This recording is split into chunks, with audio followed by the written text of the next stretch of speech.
गुंडागर्दी मानता हूँ। बिना डिस्कशन, बिना डिबेट और बिना स्टेक होल्डर्स की सहमति के इस देश में कानून पास करना और फिर धारा 44 लगा के पुलिस के बल पे लोगों की आवाज शांत करना और सीधा सुप्रीम कोर्ट में किया जा सकता है, क्योंकि वकीफ की प्रॉपर्टी पूरे देश में है। अब इनको दर्द क्या हो रहा है? और वकीफ की प्रॉपर्टी पे उसका इनके यार जो सो कॉल्ड दोस्त बताते हैं, बिजनेसमैन, क्या नाम है उसका, रिलायंस वाला, उसका घर है। संशोधन नहीं लाते तो संसद भी वक्फ की होती, तो अगर वक्फ की जमीन है तो पैसे दे दो ना मुसलमान समाज को। कि देश के लोगों के लिए अगर हक में कोई हम कानून बनाते हैं, उसमें डरने की क्या जरूरत है और उसमें भय की क्या जरूरत है? उसमें पुलिस की छुट्टी रद्द करने की कहाँ से जरूरत है? किसी के बाप की बपोती थोड़ा पार्लियामेंट। चंद्रबाबू नायडू और क्या नीतीश कुमार का हाल ही देख रहे हो तुम, क्या कर रहा है वो आजकल। उसका दिमाग भी बेचारे का काम नहीं कर रहा। और चंद्रबाबू नायडू पे तो इन्होंने मुकदमा चलाया था भ्रष्टाचार के केस। कॉन्स्टिट्यूशन में जरूर लिखा है इतने आधार पे हम इतने मतों से कानून पास कर सकते हैं मगर कानून पास करना मकसद हमारा भाईचारे को खराब करके कानून पास करना इस देश का मकसद नहीं है, संविधान का मकसद नहीं है। नमस्कार, आप देख रहे हैं फोरम 4। मैं हूं प्रभात, सुप्रीम कोर्ट में हूं। हमारे साथ हैं वरिष्ठ एडवोकेट बलराज सिंह मलिक जी। बात करेंगे जिस तरीके से संसद में वक्फ संशोधन जो एक्ट है उसके लिए पारित कराने के लिए बिल पेश हो रहा है और इसको लेकर के ये कहा जा रहा है कि आज बिल पास भी हो जाएगा, लोकसभा में, राज्यसभा में जाएगा। इन सब चीज़ों को लेकर के जिस तरीके से हिंसा होने की संभावना जताते हुए यूपी सरकार ने भी यूपी पुलिस के छुट्टियां रद्द कर दी हैं और तमाम जगहों पर इस पर चर्चा छिड़ी हुई है। क्या वक्फ में संशोधन करने पर क्या हंगामा संसद में भी होगा और पूरे देश में क्या बवाल हो जाएगा? इन्हीं सब मुद्दों को लेकर के बात करेंगे कि आखिर क्या परेशानियां हैं। हम कैसे देखते हैं सर वक्फ संशोधन जो बिल है वो पास होने वाला है लोकसभा से? देखो, कानूनों में बदलाव की तो जरूरत पड़ती है समय समय पे, मगर कानूनों में बदलाव देश के जरूरत के हिसाब से और समाज की जरूरत के हिसाब से होने चाहिए। और ख़ास तौर पे जिनके लिए आप कानून बना रहे हैं उन लोगों का तो इसमें शामिल होना बहुत ज़रूरी है। मुझे समझ में नहीं आता देश में कानून बनाने से हिंसा होने का क्यों डर होता है या लोग हिंसा पे उतारू क्यों होते हैं। इसका मतलब ये है, या तो आप संख्या के आधार पे किसी को ज़बरदस्ती बिल पास करना या एक्ट बनाना, वो संविधान या लोकतंत्र की परंपरा नहीं है, लोकतंत्र का स्पिरिट नहीं है। लोकतंत्र की स्पिरिट ये है सबसे पहले कि लोकतंत्र में लोगों की आवाज़ सुनी जाए और लोगों की आवाज़ सुन के उसके मुताबिक जनप्रतिनिधि जो पार्लियामेंट में बैठते हैं, जो पूरे देश को रिप्रेजेंट करते हैं, वो अपनी बात रखें और लोगों से राय मशवरा लेके भी। क्योंकि बहुत सारे कानूनों में अब देश में ये भी रिवाज है कि बाहर के लोग जो देश के आम जनता है उनके सामने भी रखा जाता है, उसके एडवर्टाइजमेंट भी आती है कि वो अपनी अपनी राय दें इसमें वो करने के लिए। तो समझ में नहीं आता कि कानून पास करने में देश में हिंसा या पथराव या झगड़े की आशंका क्यों होती है या ये र्यूमर फैलाई जाती है। सबसे पहले ड्यूटी बनती है पार्लियामेंटेरियन की अपने अपने समाज के, अपने अपने एरिया के लोगों को कॉन्फिडेंस में लेना और उनके अनुरूप बात करना, उनकी समस्याओं को सामने रख के ही बहस करना और उसी पक्ष में मतदान करना। सरकार के पक्ष में नहीं, ना सरकार के पक्ष में ना अपोजिशन के, देश की जनता के पक्ष में मतदान करना ही जनप्रतिनिधियों की ड्यूटी है, पार्लियामेंटेरियन की ड्यूटी, एमपीओ की ड्यूटी बीजेपी के हिसाब से चलने की नहीं है। एमपीओ की ड्यूटी कांग्रेस के जो बंधक बना लिए ना पॉलिटिकल पार्टियों को भी विप जारी करते। विप पता है आप लोगों को क्या होता है? विप होता है जो हम शांटा मारते हैं, वो जो चमड़े का चाबुक मारते हैं ना घोड़े पे या भैंसा झोटे पे भी जब चलाते हैं, उसको वो मारने का नाम है। ये बहुत बेहुदा शब्द यूज किया पार्लियामेंट में। पार्लियामेंटेरियन जनप्रतिनिधि हैं, उनके लिए शब्द भी यूज नहीं होना चाहिए। विप पता नहीं कहाँ से उधार में ये शब्द लाए हैं विदेशों से। तो विप जारी करने का मतलब एक तरह से ये है कि इंडिपेंडेंस ऑफ पार्लियामेंटेरियन पे भी पाबंदी है, उनकी भी नकेल कसी हुई है जानवरों की तरह से। जैसे गधे घोड़े की नकेल कसते हैं ना, या भैंसे की नकेल कसते हैं अपना काम लेने के लिए, उसी तरह से पार्लियामेंटेरियन के साथ हो रहा है इस देश में, जो कि गलत है, जो कॉन्स्टिट्यूशन की और डेमोक्रेसी की स्पिरिट और उन मूल्यों के खिलाफ है। अब आप कह रहे यूपी में छुट्टी कर दी, पुलिस की छुट्टी रद्द करना प्रिकॉशन के लिए तो कोई ऐसी बात नहीं, मगर मुझे ये समझ में नहीं आता कि देश के लोगों के लिए अगर हक में कोई हम कानून बनाते हैं उसमें डरने की क्या जरूरत है और उसमें भय की क्या जरूरत है, उसमें पुलिस की छुट्टी रद्द करने की कहाँ से जरूरत आ गई? में विरोध कर रहे हैं ना, कह रहे हैं गैर संवैधानिक, हम सड़कों पे उतरेंगे ना। इसलिए वो जो विरोध कर रहे हैं इसका मतलब ये कानून गलत तरीके से पास करने की कोशिश है, संख्या के आधार पे। संख्या के आधार में गुंडागर्दी होती है। डेमोक्रेसी संख्या के आधार का नाम नहीं है। डेमोक्रेसी सबकी बात सुनने का और सही बात पे डिस्कशन और डिबेट करने का संख्या के आधार पे किसी बिल को पास करना तो सबसे लास्ट हथियार है मजबूरी में, इमरजेंसी में। ये इमरजेंसी क्लॉज ही पहले लागू कर लेते हैं। हमारे एमपी इतने हैं जो चाहे हम कानून पास कर सकते हैं। पार्लियामेंटेरियन कमेटी ने भी एक भी अपोजिशन का जो एमपी था, एक ने भी इसके पक्ष में कोई बात नहीं कही, या उन्होंने जो बातें कही उनको शामिल नहीं किया गया पार्लियामेंटेरियन कमेटी की रिपोर्ट में। जगदम्बा पाल जो है क्या किया, जगदम्बिका पक्ष में जो है उनका शामिल किया, उनकी जो राय थी। ये तो नॉनसेंस है।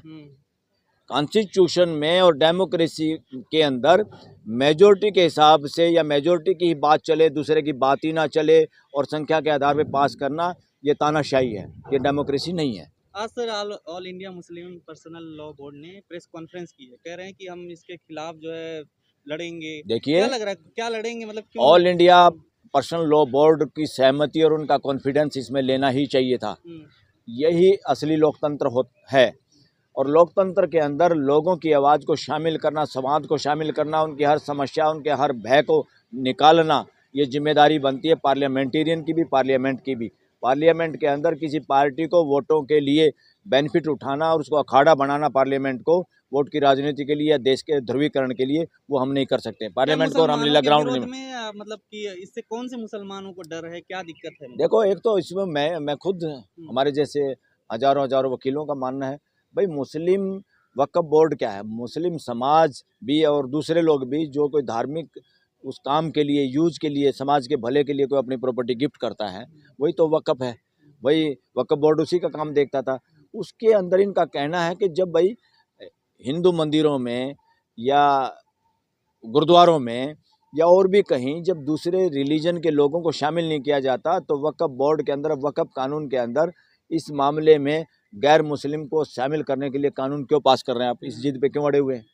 और दूसरा, पावर डीसी के हाथ में देना। डीसी के हाथ में पावर देना ऐसे ही है जैसे अंग्रेजों के गुलाम होते थे ना डीसी सारे, हर डिस्ट्रिक्ट पे एक गुलाम होता था, एक मदारी का बंदर होता था, और उसके जरिए वो देश पे राज करते थे, लोगों को डराते थे, लोगों के अधिकारों को हनन करते थे, धारा 144 लगाते थे।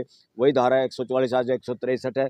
आज भी इस नई सरकार ने उन कानूनों को, लगभग कानून वही हैं जैसे पुरानी शराब नई बोतल में भरने का काम किया, सारा देश को उलझा दिया, वकीलों को, जजों को, आम नागरिकों को, लोगों के प्रोफेसरों को, और 163 में उसको शामिल कर दिया जो धारा 144 163 है। ये भी उतनी खतरनाक है। इसका मतलब इनके दिमाग में खुरापात है। अभी डेमोक्रेसी तो आई नहीं पार्लियामेंटेरी के दिमाग में। इतना विरोध होने के बावजूद भी जेपीसी में भी गया, फिर भी सरकार पीछे नहीं हट रही। ये इसी का नाम तानाशाही है, इसी का नाम तानाशाही। जो देश के सब लोगों को और स्टेक होल्डर को, जिनके लिए वो कानून बनाया जा रहा है, उनको अगर शामिल और उनको संतुष्ट नहीं कर सकते, तो आपकी पार्लियामेंट बदमाशी कर रही है। देश की पार्लियामेंट बदमाशी करती है जब देश के लोगों के अनुरूप और देश के लोगों को समझा बुझा के। और कानून पास करने का क्या मतलब है? कानून पास करने का, देश में कोई राजाओं का राज थोड़ा है, किसी तानाशाह का राज थोड़ा है, कोई व्यक्तिवाद का, किसी के बाप की बपोती थोड़ा है। पार्लियामेंट की ड्यूटी बनती है। अदरवाइज पार्लियामेंट के लोग, पार्लियामेंटेरियन खुद कंटेम्प्ट कर रहे हैं देश की पार्लियामेंट की। देश की पार्लियामेंट देश के लोगों की आवाज़ के लिए है, देश की आवाज़ दबाने के लिए नहीं है। देश की आवाज़ को दबा के मेजोरिटी के नाम पे एक आवाज़ को सही आवाज़ बताना, दैट इज नॉनसेंस। सरकार करे पारदर्शिता लाना चाहने, क्योंकि इसमें बहुत गड़बड़ है, बहुत डिस्प्यूट है। अरे इस पे पारदर्शिता तो सब लाना चाहते हैं। इसमें हिंदू मेंबर बनाने के क्या जरूरत थी? एक डीसी जो एक मदारी के बंदरों की तरह से, आज भी डेमोक्रेसी में जो डीसी का मिसयूज हो रहा है, आईपीएस एसपी का मिसयूज हो रहा है, ये कैसे बोलेंगे? सरकार के खिलाफ बोलने की हिम्मत है क्या इनकी? जितने सरकारी कर्मचारी है किसी की हिम्मत? और इस देश की हाई कोर्ट, सुप्रीम कोर्ट ईमानदार और अच्छे आईएएस आईपीएस को बचाने में फेल हुई है टोटली 100%। इसलिए ईमानदार लोग तो बोलते ही नहीं। चाटुकार अफसर भी जब उनको लगता है कि हमारा बोलने का कोई फायदा नहीं, हमें कोर्टें भी नहीं बचा पाएंगी, वो लंबे लेट जाते हैं। जो ये नेतागण कहते हैं, जो सरकार में होते हैं, उनके हिसाब से चलते हैं और सारा करप्शन करते हैं, गलत काम करते हैं। कह रहे हैं ये जमीन हड़पने की सरकार की साजिश। अरे किसान कानून में भी तो डीसी को राइट दे रहे थे। ये डीसी को कौन होता है ये डीसी? अरे भाई, जिसमें जज नहीं है, जजों के पास पावर होनी चाहिए न्याय करने की। अन्याय किसी के साथ होता है तो जज के दरवाजे पे जाए, कोर्टों में जाए, ट्रिब्यूनल में जाए, न कि डीसी के दरबार में। डीसी क्या होता है? खुद ही पीछे पीछे घूमता है, किसी एमएलए मंत्री के पीछे पीछे, जैसे मदारी के पीछे बंदर घूमता है। इस देश में डीसी की कोई औकात बची है क्या? सिर्फ इनको घर के बंधुआ मजदूर की तरह यूज किया जा रहा है डीसी और एसपी को तो इस देश के अंदर। नहीं सर, रिजिजू बोल रहे हैं कि संशोधन नहीं लाते तो संसद भी वक्फ की होती है, अगर संसद की जमीन जो है। अरे संशोधन नहीं लाते तो संसद भी वक्फ की होती, तो अगर वक्फ की जमीन है तो पैसे दे दो ना मुसलमान समाज को। ये मुसलमान समाज विदेशी है क्या? ये इस देश के नागरिक हैं, उस समाज के भले के लिए पैसे दो। पार्लियामेंट भी तुमने बदमाशी से, पार्लियामेंट भी जिस जमीन पे बड़ी है, जो मालचा गांव की जमीन है, बहुत सारे किसानों को पैसा नहीं मिला अभी तक दिल्ली का, और ये दिल्ली हाई कोर्ट कहती है मुकदमा बहुत दिनों में लेके आए हो इसलिए रद्द करते हैं, आपको पैसे नहीं मिलेंगे। और यही कोर्ट, सुप्रीम कोर्ट, गैर कानूनी तरीके से बिना एविडेंस के चोरी चकारी से एक कानून फैसला करती है कि यहाँ तो राम मंदिर था। ये नॉनसेंस करते हैं और देश के जिंदा आदमियों को उनकी ज़मीनों का हक मिलने में इनके मुकदमे फेंके जाते हैं लोगों के। अगर मैं कह रहा हूँ वक्फ प्रॉपर्टी पे इस देश की चाहे पार्लियामेंट हो चाहे सुप्रीम कोर्ट भी हो, उनको कंपनसेट करके उसके खाते में पैसा डालो, और वो पैसे किसके लिए यूज होंगे? समाज के लिए यूज होंगे। अस्पताल बनाओ, स्कूल बनाओ, गरीब लोगों की गरीबी दूर करने के लिए काम करो। तुम खुद ही कब्जाधारी बन के, जैसे गुंडे कब्जा करते जमीन पे, सरकार भी अगर कब्जा करने लग जाए। इस देश में कितने गाँव में ग्राम पंचायतों की ज़मीनों पे, शहर पे, नगर परिषदों की, नगर निगमों की ज़मीन पे लोग कब्जा किए हुए हैं। कोई बात नहीं, हम उसके हक में नहीं कि उनको गिराओ, हम इस बात के हक में हैं कि उनको मार्केट वैल्यू या उससे भी कम में कोई कीमत तय की जाए मानवीय आधार पे। उस कीमत को, अगर पंचायत की ज़मीन, तो बहुत सारे राज्य सरकारों ने कानून बनाए हैं, पंचायतों को जो ज़मीन पंचायतों के पंचायती ज़मीन पे कब्जा किसी का, उनको कहा भाई इतने पैसे में आप रजिस्ट्री कराइए, आपके मालिकाना हक मिल जाएगा, आप भी खुश और उधर पंचायत के पास भी पैसे आ जाएंगे। इसी तरह वक्फ बोर्ड की जितनी ज़मीन है, जिन लोगों ने कब्जा किया हुआ है, चाहे देश का पार्लियामेंट भी उसके अंदर आती हो, उसके पैसे मिलने चाहिए और वक्फ बोर्ड के पास पैसे जाने चाहिए। वो पैसे भी समाज के हित में, अस्पताल बनाओ, कितने लोग गरीब हैं, स्कूल में नहीं जा पा रहे बच्चे, अस्पतालों की कमी है देश के अंदर, उस समाज के भले के लिए काम करो जो गरीबी रेखा से इतना नीचे है मुस्लिम समाज। उसके भले में यूज करने का मतलब भारतीय नागरिकों के हक में यूज करना, भारत का विकास करना। तो इसमें क्या है? इसमें मेजोरिटी के नाम पे तुम गुंडागर्दी करना चाहते हो किसी समाज के साथ, ये गलत है, ये गलत है टोटली। सर, चंद्रबाबू नायडू और नीतीश जी भी समर्थन दे रहे हैं, क्या इसका क्या प्रभाव पड़ेगा? अरे क्या चंद्रबाबू नायडू और क्या नीतीश कुमार?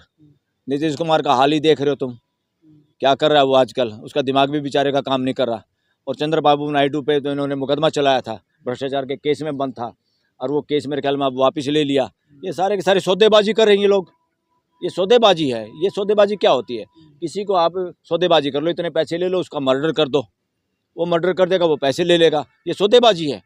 ये डेमोक्रेसी में नहीं चल सकता। ये सौदेबाजी जो चल रही है डेमोक्रेसी में, कि मुख्यमंत्रियों के साथ, एमएलए के साथ, एमपीओ के साथ सौदेबाजी जो चल रही है, this is nonsense, this is against the spirit of Indian constitution and the democratic values. Supreme court में चैलेंज किया जा सकता है इसको? क्यों नहीं किया जा सकता? लोगों को तो किसी को भी चैलेंज किया जा सकता है, हाई कोर्ट में भी किया जा सकता है, सुप्रीम कोर्ट में किया जा सकता है, और सीधा सुप्रीम कोर्ट में किया जा सकता है, क्योंकि वक्फ की प्रॉपर्टी पूरे देश में है। अब इनको दर्द क्या हो रहा है? और वक्फ की प्रॉपर्टी पे उसका, इनके यार जो सो कॉल्ड दोस्त बताते हैं, बिजनेसमैन, क्या नाम है उसका, रिलायंस वाला, अंबानी, उसका घर है।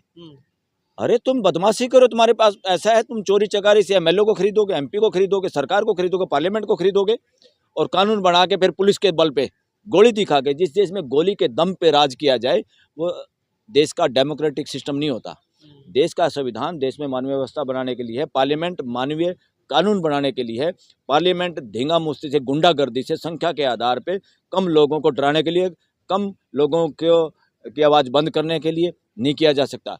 मुस्लिम समाज इस देश का अभिन्न अंग है, तो वो संख्या में कम होने की वजह से आप संख्या के आधार पर उनके साथ नाइंसाफ़ी नहीं कर सकते। ये संविधान की उल्लंघना है, ये इस देश की डेमोक्रेसी की उल्लंघना है, ये मानवता की भी उल्लंघना है, ये गलत है। और इनको सारा का सारा, अब पर्सनल लॉ बोर्ड से पूछो ना भाई, आप किस तरह से चाहिए, हमें ट्रांसपेरेंसी चाहिए। और जो प्रॉपर्टी पे कब्जा है, मान लो सरकारी भवन है, बोलो कैसे किया जाए? जहाँ सरकारी बिल्डिंग है कोई बात नहीं, सरकारी बिल्डिंग है तो सड़कें बनती है लोगों के खेतों में, पैसा नहीं देते क्या? आपको पैसा देना चाहिए, और पैसा आखिर किसी के घर में थोड़ा जाना है, वो समाज के काम आएगा। जो वक्फ कि प्रॉपर्टी जिस यूज के लिए है, समाज के भले के लिए, और अगर समाज का भला करेंगे वही तो मकसद है। कोर्ट में चैलेंज नहीं गवर्नमेंट का भी तो मकसद वही है, वेलफेयर स्टेट का मकसद क्या है? इसका सर ट्रिब्यूनल जो है उसको चैलेंज नहीं कर पाते थे, ऐसा वो कह रहे हैं ना कि कोर्ट में किसी चैलेंज, अरे भाई ट्रिब्यूनल में किसको नहीं चैलेंज कर पाते? कोर्ट में किसी और चैलेंज नहीं कर पाते थे, इसकी संपत्ति कोई चीज विवाद होता था। मतलब नहीं, बकवास है। वक्फ बोर्ड के पास सबसे ज्यादा पावर है ना इस देश में, तो इसी वजह से इसमें तब्दीली लाने की सरकार को अरे जरूरत वक्फ बोर्ड में क्या पावर? हाई कोर्ट के पास पावर है, हम्म। सुप्रीम कोर्ट के भी पास पावर है। कोई अनकॉन्स्टिट्यूशनल उसकी धारा है, उसको चैलेंज कर सकते हो, दूसरे कानूनों को भी चैलेंज किया जा सकता है ना। प्रॉपर्टी को चैलेंज नहीं किया जा सकता ना सर। हाँ? इसकी प्रॉपर्टी को चैलेंज नहीं किया जा सकता ना कहीं भी ले जाकर। किसकी प्रॉपर्टी को? जो डिस्प्यूट है वक्फ बोर्ड की प्रॉपर्टी, हाँ। उसको लेकर कहीं चैलेंज हो तो वक्फ बोर्ड ही करेगा ना, जो करेगा। अरे वक्फ बोर्ड करेगा, वक्फ बोर्ड भी लोग के हिसाब से, इक्विटी के हिसाब से, नेचुरल जस्टिस के हिसाब से करेगा ना। उसके ऊपर हाई कोर्ट बैठी है, हाई कोर्ट में SLP में सुप्रीम कोर्ट बैठी है। सुप्रीम कोर्ट को 142 के पास इतनी पावर है, सब कुछ कर सकती है। ये बकवास है, ये मिसगाइड करने का, मिसगाइड किया जा रहा है देश को। सुप्रीम कोर्ट के पास इतनी पावर है 142 में, बहुत कुछ कर सकती है सुप्रीम कोर्ट। पर सर ये भी आरोप लग रहा ना कि जो वक्फ बोर्ड की जमीन है कुछ लोग उसको खा गए, जो गरीब मुसलमान है उनके लिए कुछ नहीं हुआ इसमें। हाँ ना कोई स्कूल बना उनके लिए, ना कोई अस्पताल बना जी। तो इसको लेकर भी सरकार को चिंता है। इसके लिए सरकार को कैसे चिंता है? वक्फ बोर्ड तो उनसे ज़मीन वापस लेता है जो कब्जा किए बैठे हैं, उन्हीं को तो चैलेंज करते हैं। आप कानून बनाते तो सलाह करके बनाते। जिन लोगों के कब्जे में आज तक है घर बने, हम घर गिराने के विरोध उस पक्ष में मैं नहीं हूँ पर्सनली। इतने सालों से अगर घर बने हैं, दे हैव टू कंपनसेट उनको, दे हैव टू पे, उनको वक्फ बोर्ड को पैसा देना चाहिए। उसके कोई भी सीमा मिल बैठ के तय हो सकती है, ताकि वो लोग भी फुल फ्लेज्ड मालिक बन जाएं। चोरी चकारी से वो मालिक ना बने रहें, हमेशा गाज ना गिरे इलीगल कंस्ट्रक्शन। तो उनको भी लीगल तरीके से क्लियर करना चाहिए, और वक्फ बोर्ड की इनकम भी हो और समाज के काम वो पैसा भी आए, इस तरह करना चाहिए। कानूनी मानते हैं जो आज बिल पेश हो रहा है या मैं संख्या के आधार पे पास किए हुए किसी भी कानून को गुंडागर्दी मानता हूँ, बिना डिस्कशन, बिना डिबेट और बिना स्टेक होल्डर्स की सहमति के। बहुत दिनों से इस देश में कानून पास करना और फिर धारा 44 लगा के पुलिस के बल पे लोगों की आवाज़ शांत करना, ये डेमोक्रेसी के खिलाफ है। बहुत दिनों से सर इसके लिए सरकार कोशिश कर रही जेपीसी थी। में भी गया ये पूरा देख के और फिर JPCB क्या है? JPCB इन्होंने रामलीला का ग्राउंड बना रखा है। मेजोरिटी में BJP के MP हैं, 11 MP जो हैं, एक MP ने भी इसके पक्ष में बात की हो तो, या उसकी एक आदमी की भी बात इन्होंने शामिल की हो तो, इसका मतलब क्या है? इसका मतलब तुमने रामलीला ग्राउंड बना दिया, तुमने युद्ध क्षेत्र बना दिया पार्लियामेंट। पार्लियामेंट युद्ध क्षेत्र नहीं है। कॉन्स्टिट्यूशन के हिसाब से पार्लियामेंट एक संवाद का केंद्र है हमारा, और मिल बैठ के बात करने का है। वोटिंग के आधार पे कॉन्स्टिट्यूशन में ज़रूर लिखा है, इतने आधार पे हम इतने मतों से कानून पास कर सकते हैं। मगर कानून पास करना मकसद हमारा भाईचारे को ख़राब करके कानून पास करना इस देश का मकसद नहीं है, संविधान का मकसद नहीं है। सबसे पहले प्रायोरिटी पे है फ्रेटर्निटी। फ्रेटर्निटी को ताक पे रख के मेजोरिटी से किया हुआ पास कानून भी गुंडागर्दी है, तानाशाही है, लोकतंत्र के विरुद्ध है। खबरों में बने रहने के लिए फोरम 4 को सब्सक्राइब करें और नोटिफिकेशन पाने के लिए बेल आइकन दबाएं।